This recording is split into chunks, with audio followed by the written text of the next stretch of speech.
Right to education હેઠળ ભણતા વિદ્યાર્થીઓના પરિણામ અમદાવાદની ઉદ્ગમ સ્કૂલે અટકાવ્યા હોવાની ફરિયાદ બાદ પગલાં લેવામાં આવ્યા છે.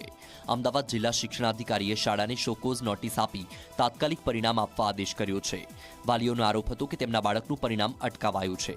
જે બાદ ડીઓએ ઉદ્ગમ સ્કૂલના સંચાલકોને આરટીઈના વિદ્યાર્થીઓ સાથે ભેદભાવ ન કરવાની ચીમકી આપી છે. આ મામલે સ્કૂલના સંચાલકોનો દાવો છે કે આ વિદ્યાર્થીઓના વાલીની આવક સરકારે નક્કી કરેલી સીમા કરતાં વધારે છે. આ મામલે હિયરિંગ ચાલી રહ્યું છે, પરંતુ આ સમય દરમિયાન પરિણામ અટકાવવું યોગ્ય ન હોવાનું કહી ડીઈઓએ સ્કૂલ પાસે જવાબ માંગ્યો છે.